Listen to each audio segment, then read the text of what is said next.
तो आज हमारा टॉपिक व्हीकल वाला है,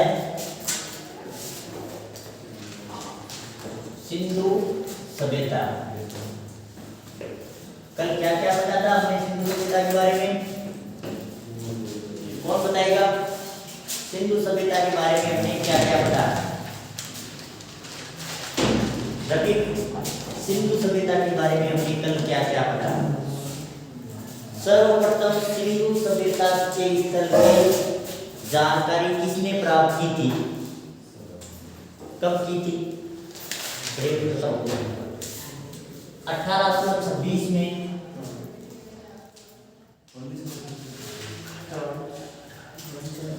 चार्ल्स मेंशन ने सर्वप्रथम सिंधु सभ्यता की जानकारी ली, लेकिन इसकी बात को नहीं माना गया। उसके बाद में कनिंघम के बाद में 1861 में भारतीय पुरातत्व विभाग की स्थापना की गई।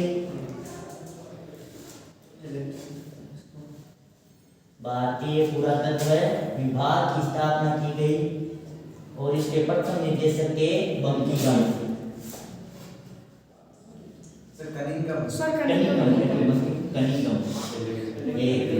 बंकिमचंद्र तो उसका साइकोलॉजी का नाम है कनिंघम, अलेक्जेंडर कनिंघम। उसके बाद में 1904 में कर्जन के आदेश के अनुसार मार्शल के आदेश अनुसार दयाराम साहनी ने सर्वप्रथम 1921 में हड़प्पा सभ्यता की खोज की। हड़प्पा सभ्यता पाकिस्तान के मोंटगोमेरी जिला, जो वर्तमान में जिला है साहिवाल, और इसमें बहने वाली नदी का नाम है रावी नदी, और रावी नदी के दाएं बाएं तट पर, रावी नदी के बाएं तट पर ये हड़प्पा स्थित है। इसकी खोज अब देखिए 1947 में हमारा देश आजाद हुआ। कब हुआ हमारा देश आजाद? 1947 में। 1947 में केवल 2 स्थलों को छोड़कर पूरे स्थल पाकिस्तान में चले गए। अब वो 2 स्थल कौन कौन से थे? पहला था कोटला निहंगा। पहला स्थल था कोटला निहंगा और ये है पंजाब में। एक तो ये स्थल भारत में रहा। दूसरा स्थल रहा रंगपुर, और ये है काठियावाड़ गुजरात में।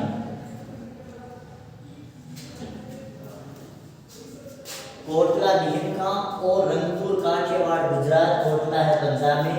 इन 2 को छोड़कर पूरे के पूरे जो भी स्थल जिसकी खोज की गई थी वो कहाँ चले गए? पाकिस्तान में चले गए। वर्तमान में इसके लगभग 1400 से ज्यादा स्थलों की खोज की गई है सिंधु सभ्यता की। इनमें से 925 के आसपास तो है भारत में, 470 या 475 के आसपास है पाकिस्तान में, और 3 स्थल है अफगानिस्तान में। अभी अफगानिस्तान के 3 स्थल कौन कौन से हैं? कोई नाम बताएगा? अफगानिस्तान के जो सिंधु सभ्यता के स्थल है वो कौन कौन से हैं? कुछ नाम याद है आपको? थोड़ा बहुत बताइएगा कोई? भाई पाकिस्तान में 3 स्थल कौन से हैं? 925 भारत में, 470 के आसपास पाकिस्तान और 3 अफगानिस्तान में। देखो, एक नाम तो है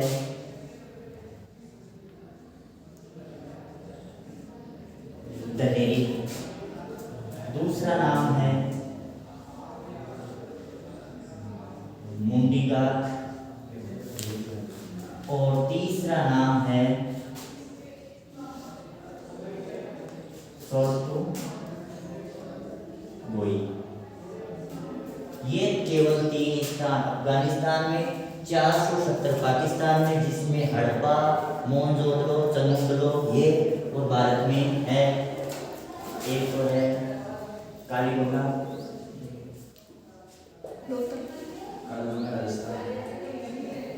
धौलावीरा, और ये 2-3 प्रसिद्ध है और तो खूब है। इनमें से आपको 7 या 8 तो आपको बता दिए जाएंगे।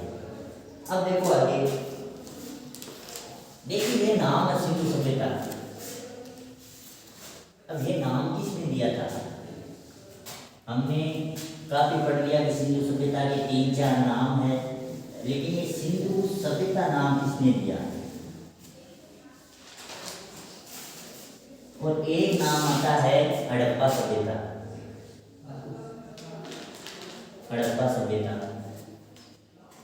ये दोनों नाम किसने दिए? किसी ने तो ये नाम दिए तभी नाम आए। सर्वप्रथम ये नाम किसने दिए? इस पर हमारा अभी तक विचार नहीं आया है।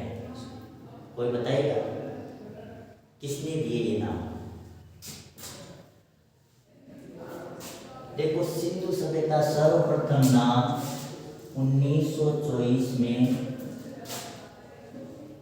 जॉन मार्शल ने दी। सिंधु सभ्यता यह सर्वप्रथम नाम जॉन मार्शल ने दिए। हड़प्पा सभ्यता यह नाम मार्टिन व्हीलन ने दिए। सिंधु सभ्यता नाम किसने दिया? जॉन मार्शल ने। और हड़प्पा सभ्यता नाम किसने दिया? मार्टिन व्हीलन ने। अब इसका प्रथम स्थल, सर्वप्रथम इसकी खोज की कब की गई? सर्वप्रथम इसका उत्खनन, सिंधु सभ्यता का सर्वप्रथम उत्खनन 1921 में। किसके द्वारा? दयाराम साहनी के द्वारा।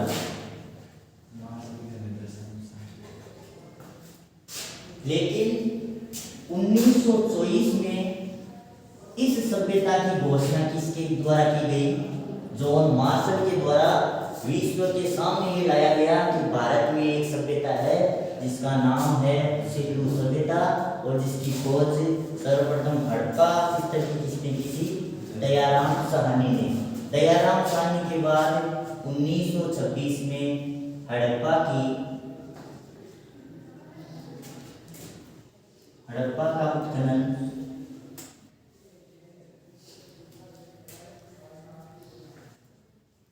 माधव स्वरूप दास के द्वारा करवाया गया। इसके बाद एक और 1946 में इसका व्यापक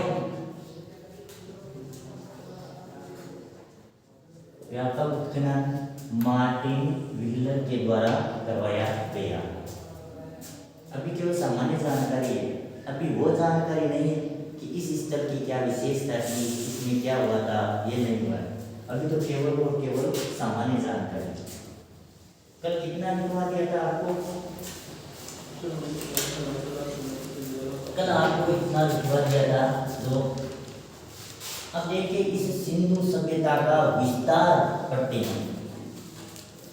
सिंधु सभ्यता का विस्तार क्या है वो पढ़ते हैं। सिंधु सभ्यता का विस्तार, हाँ, मोहनजोदड़ो फिल्म है, देखी होगी शायद, मैंने तो नहीं देखी है, देखिए तो फिल्मों में जाना है। इसका विस्तार क्या है? देखो, इसका सर्वाधिक विस्तार है गग्गर अकरा नदी, गग्गर अकरा नदी के पाट के आसपास। गग्गर अकरा नदी का मतलब है सरस्वती नदी। ये सरस्वती नदी वर्तमान में है क्या? नहीं। तो इसकी जगह कौन सी नदी है? कौन सी नदी है? इसके ये नदी है गग्गर नदी सरस्वती की नदी के स्थान पर ही चल रही है, जो राजस्थान में हनुमानगढ़ के आसपास या गंगानगर के आसपास आते ही लुप्त हो जाती है रेत में। ये स्टेज से तक इसका सबसे ज्यादा विस्तार तो यहाँ है। अब इसका विस्तार कितना है? पहले तो इसका क्षेत्रफल कितना है?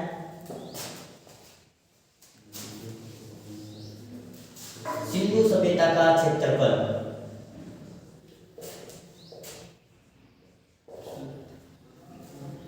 इसका क्षेत्रफल है लगभग 13 लाख वर्ग किलोमीटर।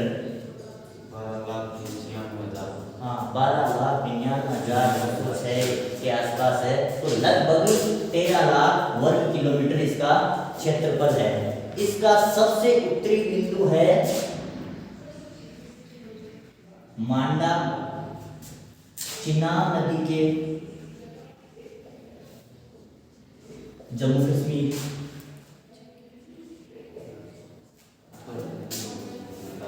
उत्तरी बिंदु इसका दक्षिण बिंदु गुजरात के दायमाबाद महाराष्ट्र। गोदावरी नदी की सहायक नदी है।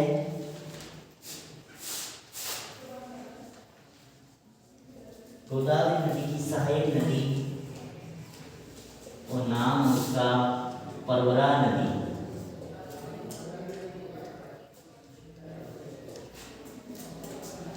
इसका पूर्वी बिंदु कौन सा है? पूर्वी बिंदु यूपी के सिंधु सभ्यता, हड़प्पा सभ्यता या प्रथम नगरीकरण, भारत की प्रथम नगरीकरण सभ्यता का पूर्वी बिंदु है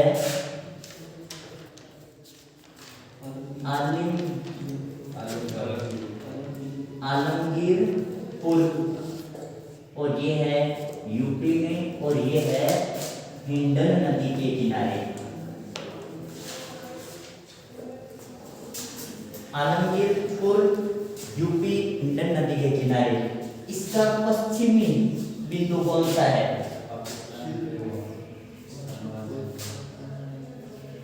सूत का गेंडोर, ये है दास्क नदी के किनारे।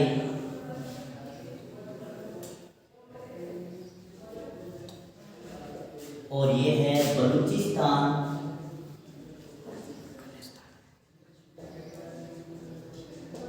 पाकिस्तान में।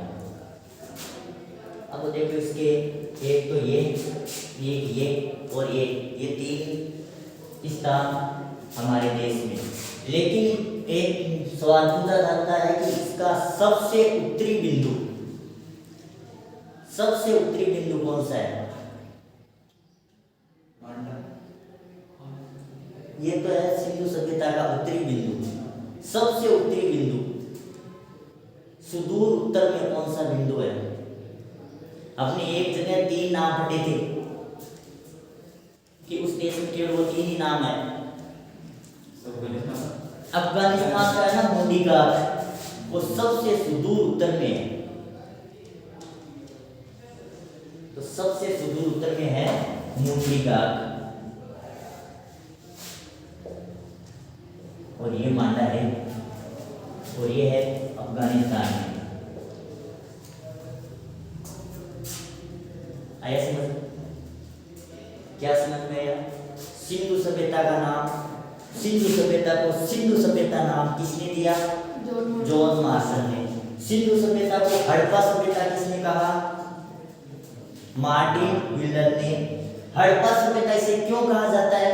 क्योंकि इसका प्रथम स्थल जिसके उत्खनन करवाया गया था वो था हड़प्पा, इस कारण इसे हड़प्पा सभ्यता कहते हैं।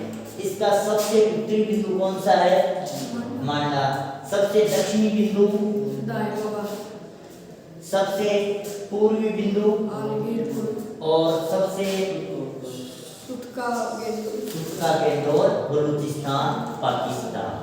अब लिखो आप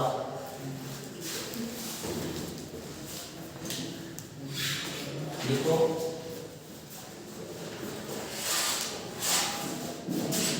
ये लिख लिया 1921 तक का लिख लिया आपने, 22 में मोहनजोदड़ो तक का लिख लिया। अब आगे लिखो, नया पैराग्राफ में लिखो, सिंधु सभ्यता या सिंधु घाटी सभ्यता, सिंधु सभ्यता या सिंधु नदी घाटी सभ्यता, सिंधु सभ्यता या सिंधु नदी घाटी सभ्यता को सर्वप्रथम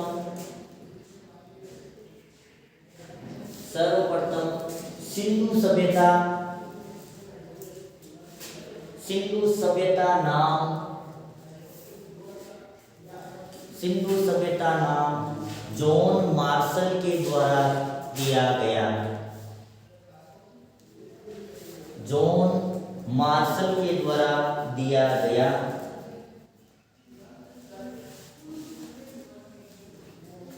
जॉन मार्शल के द्वारा दिया गया। सन 1924 में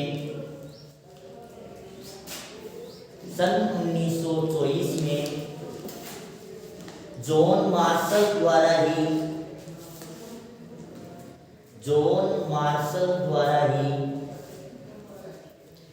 इस सभ्यता की घोषणा की गई।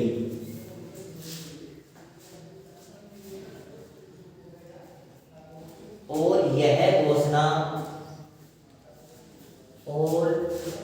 यह घोषणा लंदन में की गई।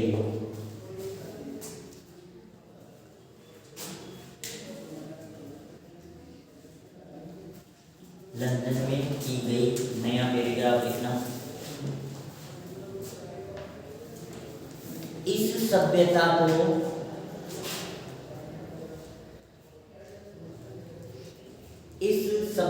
को हड़प्पा सभ्यता, इस सभ्यता को हड़प्पा सभ्यता मार्टिन व्हीलर के द्वारा दिया गया। मार्टिन व्हीलर के द्वारा दिया गया, जिनके निर्देशन में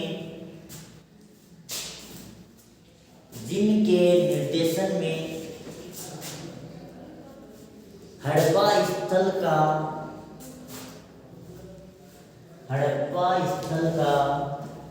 सन 1946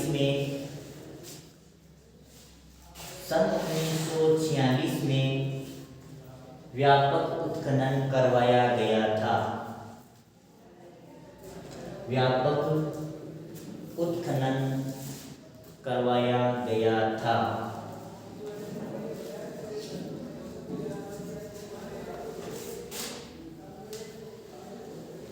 नया पैराग्राफ लिखना, स्वतंत्रता से पहले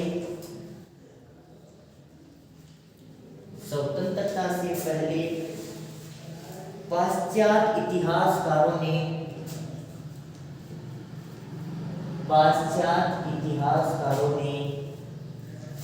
इस सभ्यता को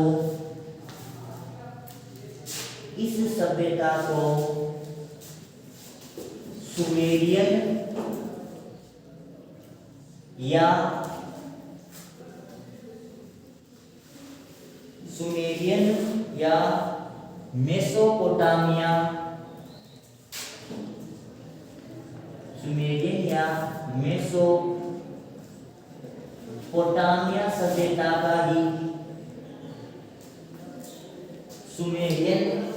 मेसोपोटामिया सभ्यता का ही एक उपनिवेश बताया गया।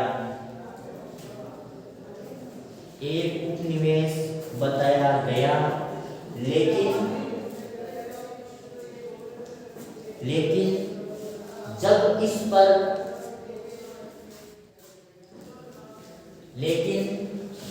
इस पर व्यापक शोध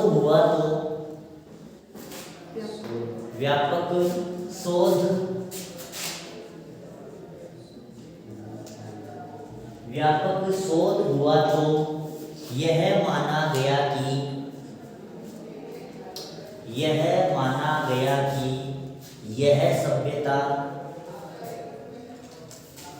यह सभ्यता सुमेरियन सभ्यता का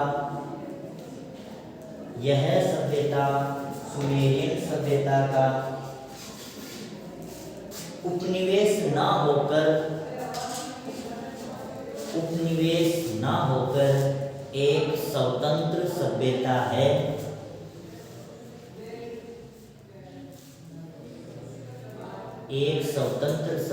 है जिसका व्यापारिक संबंध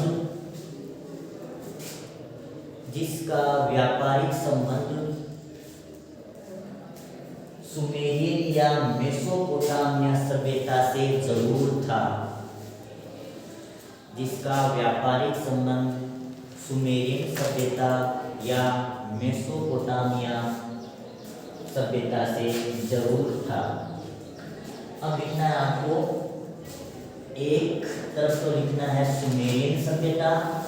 पहले लिखो आप सिंधु सभ्यता व सुमेरियन सभ्यता में अंतर।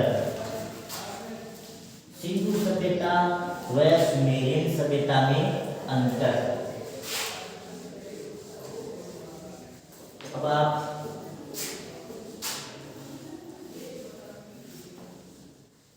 अपनी नोटबुक में एक तरफ तो मेसोपोटामिया सभ्यता लिख लो या सुमेरियन सभ्यता, और दूसरी तरफ सिंधु सभ्यता, और इसमें क्या अंतर है। आपके सवाल ऐसा आ सकता है कि मेसोपोटामिया और सुमेरियन सभ्यता, मेसोपोटामिया और सिंधु सभ्यता में क्या अंतर है।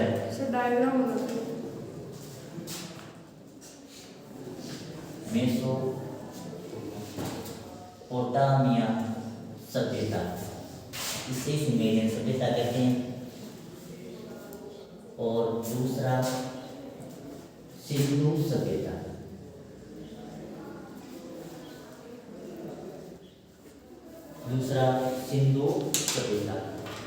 देखिए इसमें पुरोहित होते हैं ना,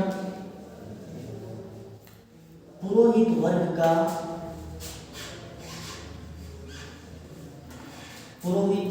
का वर्चस्व था। यानी इसमें मेन व्यक्ति पुरोहित थे, तो इसमें मेन व्यक्ति थे व्यापारिक वर्ग।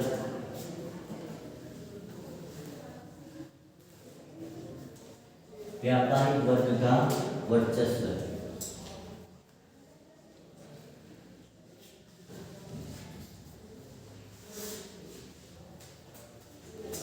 पुरोहित वर्ग का वर्चस्व, व्यापारिक वर्ग का वर्चस्व। दूसरा था सड़कों में नालियों का अभाव। सड़कों व नालियों का अभाव, लेकिन इसमें सड़कें व नालियां सुव्यवस्थित थी। यानी सिंधु सभ्यता में सड़कें व नालियां सुव्यवस्थित थी। तीसरा इसमें लिपि किलासर,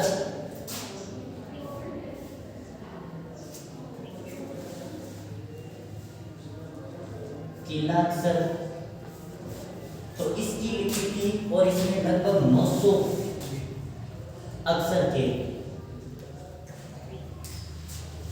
लेकिन यह सभ्यता इसमें भाव चित्रात्मक और लगभग 250 से 300 चित्र उपलब्ध है।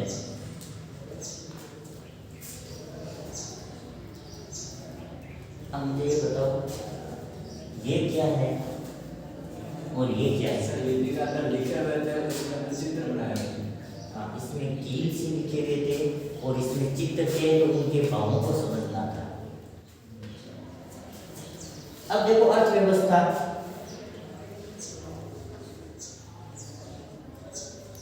अर्थव्यवस्था का आधार कृषि था। इसमें सुमेरियन या मेसोपोटामिया सभ्यता की अर्थव्यवस्था का आधार कृषि था। ज्यादातर लोग कृषि करे थे, लेकिन इसमें अर्थव्यवस्था का आधार व्यापार था, क्योंकि इसमें मेन व्यापारी वर्ग ही था ना, तो वो तो व्यापार करेगा। लेकिन वैदिक सभ्यता है ना, उसमें कृषि और पशुपालन होगा, क्योंकि वो ग्रामीण सभ्यता थी और ये नगरीय सभ्यता। आगे वैदिक सभ्यता पढ़ेंगे तब आपको आएंगे कि सिंधु सभ्यता और वैदिक सभ्यता में क्या होता है। ठीक है, मायने एक मायने एक चीज से तो व्यापारी वर्ग, क्योंकि व्यापारी नहीं, लोकतांत्रिक सत्य प्रणालियां नहीं थी, भावचित्रार्थ नहीं, यहाँ पर लिखित वेद थे। अर्थव्यवस्था का आधार व्यापार, अर्थव्यवस्था का आधार पशुपालन व कृषि था। ये है कि मायने। अब देखो, ये तो इसमें अंतर है, इन दोनों में अंतर क्या लिख दिया ना। अब इनमें समानता क्या है, और तो वो अंतर। अब हम कमाने समान काय चीजें हैं वे अपन देखनी। इस मायने समान काय चीजें देखी। चलो टाइम हो, बाकी चीजें आप कल पढ़ते हैं, तो चीजें से याद कर ली। ठीक है।